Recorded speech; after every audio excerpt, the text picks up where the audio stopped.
ായ അർജുനായുള്ള തെരച്ചിൽ ഇന്നും തുടരും. ഈശ്വർ മൽപ്പയുടെ സംഘം ഗംഗാവലി പുഴയിലിറങ്ങും.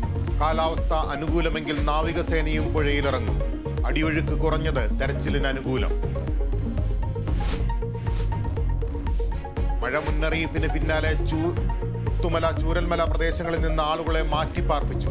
ഉരുൾപൊട്ടലിൽ കാണാതായവർക്കുള്ള ജനകീയ തെരച്ചിൽ ഇന്നും തുടരും. ജോൺ മത്തായുടെ നേതൃത്വത്തിലുള്ള വിദഗ്ധ സംഘം പ്രദേശത്ത് തുടരുന്നു. ദുരന്ത ബാധിതരുടെ പുനരധിവാസം മന്ത്രിസഭാ യോഗം ഇന്ന് പരിഗണിക്കും.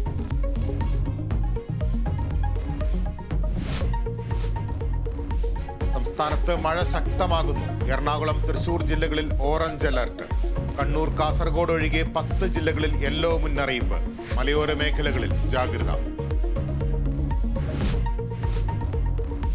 അമീബിക് മസ്തിഷ്ക ജ്വരം സ്ഥിരീകരിച്ച തിരുവനന്തപുരത്തെ അതിയന്നൂർ പഞ്ചായത്തിൽ കുടിവെള്ളക്ഷാമം രൂക്ഷം. പല വാർഡുകൾക്കും കുടിവെള്ളം കിട്ടാക്കനി. രോഗബാധിതരുള്ള 14-ാം വാർഡിൽ പൈപ്പുകൾ വഴി വെള്ളമെത്തുന്നത് മാസത്തിൽ 2-3 തവണ മാത്രം.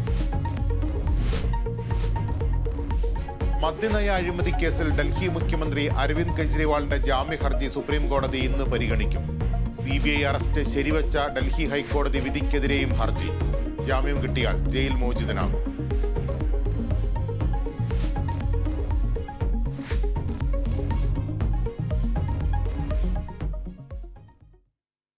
കർണാടക ഷിരൂരിലെ മണ്ണിടിച്ചിലിൽ കാണാതായവർക്ക് വേണ്ടിയുള്ള തെരച്ചിൽ രാവിലെ വീണ്ടും ആരംഭിക്കും.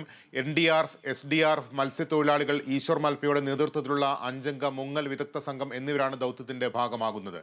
ഇന്നലെ നടത്തിയ പരിശോധനയിൽ ലോറിയുടെ ഹൈഡ്രോളിക് ജാക്കി കണ്ടെത്തിയിരുന്നു. നിലവിൽ ഗംഗാവലി പുഴയുടെ അടിയൊഴുക്ക് 2 നോട്ട്സിൽ താഴെ എത്തിയിരിക്കുകയാണ്. കൂടുതൽ വിവരങ്ങളുമായി ജോസഫ് അഗസ്റ്റിൻ ചേരുന്നു. ജോസഫ്, തെരച്ചിലിന് അനുകൂലമായ ഒരു സാഹചര്യമാണ്